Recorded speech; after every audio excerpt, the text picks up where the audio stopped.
Let us help you reach your peak in retirement. It's time for Retirement Elevated with Sean Lee. Welcome into another edition of the podcast, Retirement Elevated with Sean Lee and myself here to talk some financial fables. Sean, I'm going to put you on the spot a little bit here. I'm going to give you a fable, a classic fable we all know, and then let you turn it into a financial lesson or strategy or something like that. What's going on, my friend? How you doing?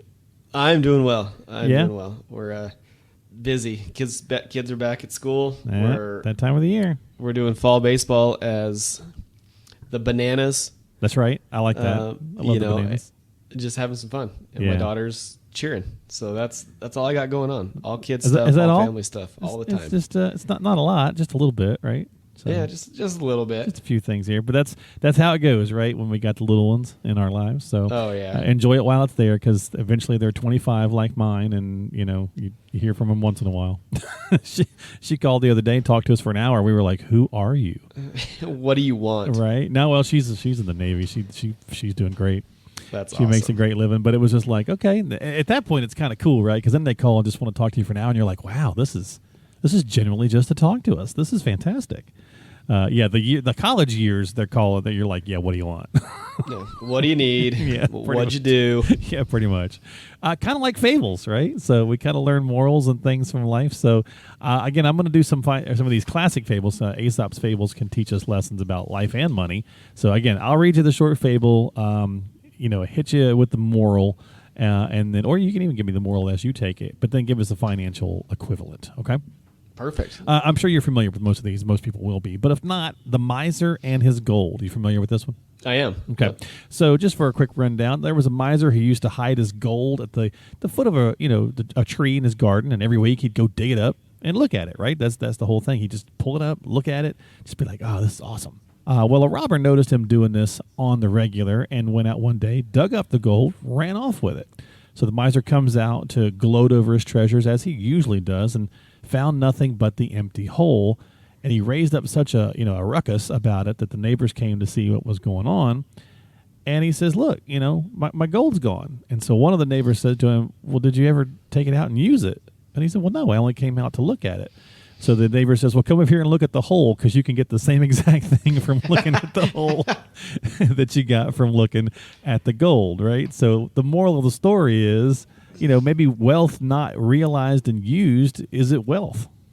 I think that's a great moral, because when you look at it in financial terms, we're programmed as people to save, sure, accumulate wealth, and then it's to be used in the future, sometime in the future down the road, whether it's retirement or it's for a big goal or whatever it may be. But far too often we don't understand as a society how much we really need to save and what we can do with our assets once we've accumulated wealth. Mm-hmm. And far too often what happens is we save, and then we get to retirement, we're like, I'm afraid to use it. Yeah, I can't spend it. Right. I need to grow. I don't know how I can use this money. I don't know how long I'm going to live. I don't know how. I don't want to run out of money, because there's that fear-driven, mindset that I've got it. I don't want to let it go. Oh yeah, no, for sure. So we just kind of hoard it. And I imagine that's probably a tough challenge for you guys. Sometimes not everybody, but there's definitely going to be people that you have to really work with them to convince them it's okay to live a little. I mean, you saved all this, use it. It's not uncommon. I mean, I've got a handful of families that I work with, and I'm like, hey, listen, spend your money. Yeah. You've got to pull some money out, or you're going to run into a scenario down the road where it's not favorable for you from a tax perspective, whether it's RMDs or whatever, or you're going to die. Or you're going to hit an age where you can't use it. You can't go and do the things that you want to do. Mm-hmm. And so in a lot of cases, it's, yes, I love the idea of having safety, security of your financial scenario. Not necessarily safety, security of your assets from the market, but having the peace of mind and comfort knowing that, okay, I've got money there. I've got money in the bank. Mm-hmm. Now take that next step and learn how you can use it to your advantage while you're alive, and whatever's left, great, pass that on, but don't disrupt or go without in your years, because you just like to look at the bank statement, or you like to look at the Right, yeah. fidelity statement, and it's, you like that big number. Yeah, I heard an advisor. I can't remember who said this years ago, but it said you're trying to get convinced clients that it's okay to enjoy their retirement savings, and it said if you don't fly first class, your kids will, right? So I've got that's a perfect example. My wife and her grandmother are going to Italy in a couple of weeks. Mm-hmm. Her grandmother's 90. My wife's going out to the village that her grandmother was born in, and it's just going to be a great trip. And I was like, hey, listen, I don't know when you're going to get this opportunity again. Probably never to go with your grandmother. Yeah. And her grandmother's like, this is my last trip. I'm going big. And we're like, go, do it. Like, enjoy. Because at this point, the kids are retired or in good shape. The grandkids, for the most part, are in good shape. So it's her responsibility to spend her money how she sees fit and not worry about anybody else. Yeah, no, exactly. So that's a good lesson there from the miser and his gold. And I think a good strategy, that's the point for a lot of people too, Sean, is having a plan that shows you, and doing the annual reviews and the checkups and things like that allows for those folks that are uptight about it to see it in black and white and go, okay, we are okay, and I can spend a little. I think that's a great point. So and that's why you need one. That's why you need a good strategy in place. All right, let's hop around here a little bit. Let's do the tortoise and the hare. Everybody knows the tortoise and the hare. The hare is always boasting about his speed, right, and how fast he is in front of all the other animals. And he says, I've never been beaten, and I challenge anybody here to race me. Well, nobody steps up except for the tortoise. I accept your challenge, he says. And the hare, of course, chuckles and laughs, right? He's like, are you kidding me? I run circles around you, right? It's kind of like Deion Sanders, right? And he's super cocky. This hare is. So the tortoise simply says, all right, let's do this race. Well, of course, we all know how it goes. The race kicks off. The hare is darted out. He's way ahead. He's so far ahead, in fact, he decides to lay down and take a nap. And, of course, he oversleeps, and while he's sleeping, the tortoise passes him and eventually wins the race because he didn't have the time to catch up. Well, slow and steady wins the race. We know that. Well, so basically wealth is not accumulated overnight.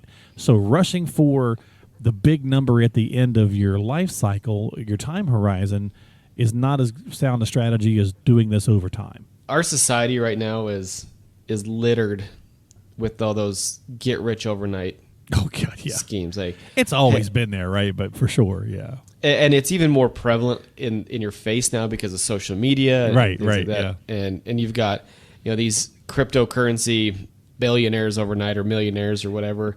You've got the guy that starts the unicorn business that creates wealth real quickly overnight. But Warren Buffett said it the best, and he said, people were talking to him about how he accumulated his wealth, and he said, the way that I accumulated wealth was slow and steady. I didn't get rich quick. I accumulated wealth, and I made decisions over time. Mm-hmm. And that's the case for a lot of people. It doesn't mean that you can't get rich really quick. It doesn't mean that you can't accumulate wealth really quick. But by being consistent, right, and having habits that are built in, that are consistent each and every day, each and every hour or year or whatever it may be, by having that consistency, at some point you're going to wake up and be like, wow, I did get rich. I did accumulate wealth. How many people do that, right? They come in for their review. Maybe it's the first time they've ever sat down with a financial professional, and they know their stuff. Of course, they should know what they have, but you guys are going through it, and you're like, wow, I just didn't realize I had accumulated this. Or there's like this point, like when we're first doing it, we're going to work, we're in our 20s and 30s, or even 30s and 40s, and we're pumping away. It doesn't seem like much for a while, but then when it does click, it clicks, and you're like, holy cow, what did I get all this? Well, and we run our 401k here, so I see kind of our staff, even just our staff, like the staff that's been with us for years. It's like, wow, hey, you guys are accumulating some wealth. It's rolling, like good, great job. Like you should be saving if you work at a financial advisory firm.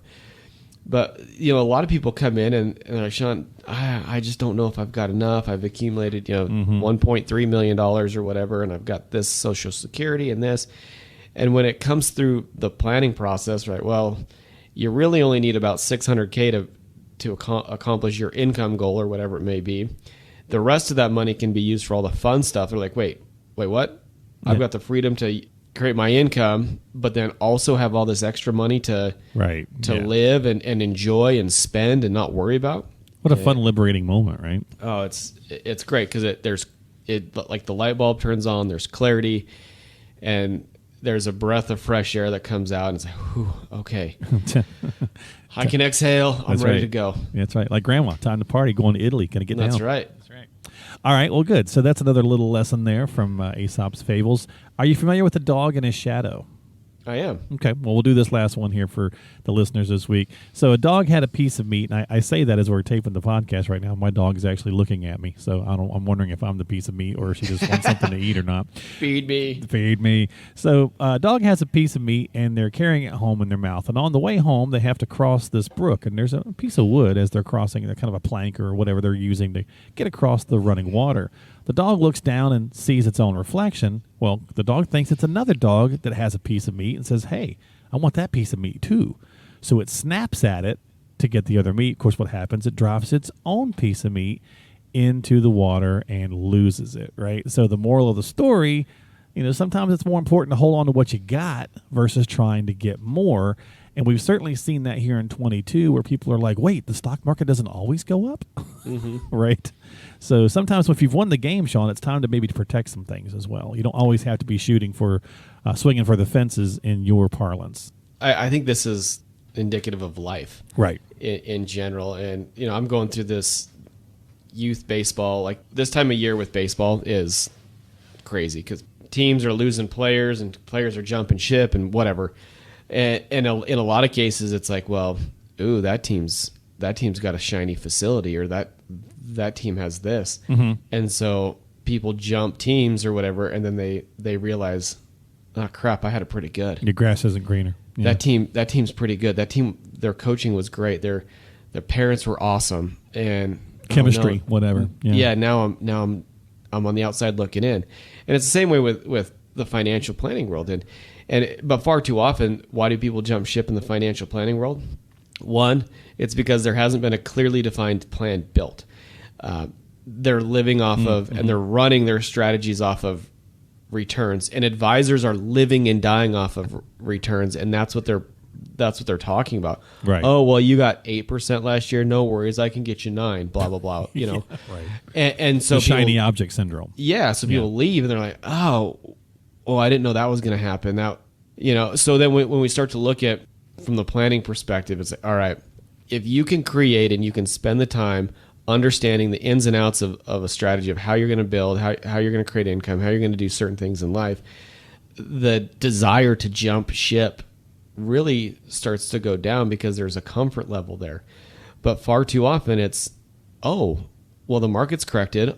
Let's sell you an annuity. What? I don't know if that fits or not. And that happens each and every day in our industry, each and every day with so-called advisors that are just bashing what somebody currently has to get them into something new without taking the time to build a clearly defined strategy that's going to solve the problems that the person brings to the table. That's a great take on that. I was not thinking about it in that direction. I was thinking more about it from trying to convince folks not to take too much risk, right? Right. Saying, hey, you don't need both pieces of meat if one's getting it done. Right. But I like that. I like that approach you just took with that as well. So it's not always the shiny object or the grass is greener kind of thing. So very cool. I like that take on the dog and its shadow when you're thinking about that financial lesson. So either way, at the end of the day, where most of us are familiar with these fables, and it's you could take them in multiple angles, but at the end of it, it's what are you doing for yourself to ensure that you are utilizing and enjoying, I think that's a big takeaway from some of this stuff, too, all the things that you've worked so hard for over however many years to get to that point that we call retirement. So if you're not already working with Sean and the team, reach out to him, have a conversation. It's always complimentary to chat about things and get started. So get started today by reaching out to him. You can stop by the website, elevatemyretirement.com. That's elevatemyretirement.com. And, of course, while you're there, subscribe to the podcast on Apple or Google or Spotify, whatever platform you like to use. It's Retirement Elevated with Sean Lee. You can find it on those apps or, again, find it at the website. He's the managing partner of Elevated Retirement Group, serving you all around the entire state of Utah, but they also help folks all over the place. So, again, stop by the website, elevatemyretirement.com. Sean, thanks for hanging out and going down the financial fables with me. Good job. Yeah, thanks, brother. Appreciate it. I appreciate your time as always, and I'll see you in a couple of weeks, and we'll do it all again right here on Retirement Elevated.